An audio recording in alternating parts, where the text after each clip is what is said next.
ಹೇಳ್ತೀವಿ, ಜನರಿಗೆ ಏನು ಅನುಕೂಲ ಆಗ್ತಾ ಇತ್ತು ಇವನ್ನೆಲ್ಲ ತಿಳಿಸ್ತೀವಿ ಅಂತೇಳಿ ಅವ್ರಿಗೆ ಸಹಿಸ್ಕೊಳಕ್ ಆಗ್ತಾ ಇಲ್ಲ. ಚರ್ಚೆ ಮಾಡಲಿ ಈಗ ಅವ್ರ ಕಾಲದಲ್ಲಿ ಏನೇನಾಗಿದೆ ಅಂತ. ಈಗ ನರೇಗಾ ಮನ್ರೇಗಾಲಿ ಒಂದೊಂದು ಪಂಚಾಯತಿಯಲ್ಲಿ ತೀರ್ಮಾನ ಮಾಡಬಹುದಾಯಿತು, ವೈಯಕ್ತಿಕವಾಗಿ ತೀರ್ಮಾನ ಆಯಿತು. ಅವರು ಹೇಳಿ ಈಗ ಎಷ್ಟು ದಲಿತ ಕಟ್ಟಿಗೆ ಕೊಟ್ಟಿರ್ಬೋದು, ಎಷ್ಟು ಜಮೀನು ಮಟ್ಟ ಮಾಡ್ಬೋದು, ಯಾರ ಜಮೀನು ಮಟ್ಟ ಮಾಡ್ಬೋದು. ಅವರ ಸರ್ಕಾರದಲ್ಲೇ ಬಿಜೆಪಿ ಗೌರ್ಮೆಂಟ್ಗಳೇ ಇದನ್ನ ಇಂಪ್ಲಿಮೆಂಟ್ ಮಾಡೋಕ್ಕಾಗಲ್ಲ. ಇವೆಲ್ಲ ನಾವು ಬಿಚ್ಚಿಡಕ್ಕೆ ನಾವೆಲ್ಲ ದಾಖಲೆಗಳು ಮಡಿಕೊಂಡು ಕೂತಿದ್ದೀವಿ. ಸೊ ಚರ್ಚೆ ಮಾಡಿ ಅವರು ಮಾಡಲಿ, ನಾವು ಮಾಡೋಣ. ಸೊ ಅದು ಬಿಟ್ಬಿಟ್ಟು ಡೈವರ್ಟ್ ಮಾಡೋಕ್ಕೆ ಲಾಸ್ಟ್ ಡೇ ಇದೊಂದು ಡ್ರಾಮಾ ಮಾಡ್ತಾ ಇದ್ದಾರೆ ಅಷ್ಟೇ. ಇಶ್ಯೂನೇ ಇಲ್ಲ. ನೇರವಾಗಿ ಯಾವ ತನಿಖೆ ಬೇಕಾದ್ರೂ ಕೊಡ್ಲಿ, ಯಾವ ತನಿಖೆ ಬೇಕಾದ್ರೂ ಆರ್ಡರ್ ಮಾಡಲಿ. ಅರ್ಥ ಆಯ್ತಾ? ಹಿಂದೆ ಹೇಳಿದ್ರಲ್ಲ, ಈಗ ಪೊಲೀಸ್ ಕ್ಯಾಂಪ್ದು ಅವರೇ ಹೇಳಿದ್ರಲ್ಲ, ಪೊಲೀಸ್ ಕ್ಯಾಂಪ್ ಯಾರು ಮಂತ್ರಿ ರಾಜೀನಾಮೆ ಕೊಟ್ಟಿದ್ರು?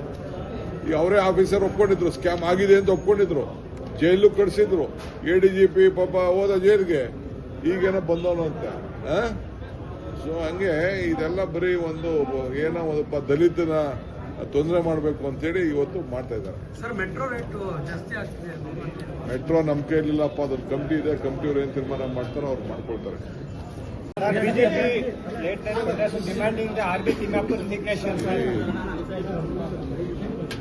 Whatever they are doing, earlier Mr. Timapur has said what all has happened in the history of corruption in the regime. There is no evidence, no issues. They have created all fake issues, and they wanted to keep alive. They doesn't want Manrega to be discussed. That is why they are playing some drama.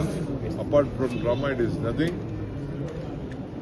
Let them participate. Let them tell about their concept, whatever they are doing. So they don't have any voice to tell on Manrega, opposing Manrega. On the resolution, they have stalled. Planning to divert the Manrega resolution, they are just diverting the issue. That's all. Sir, Rahul Gandhi has presented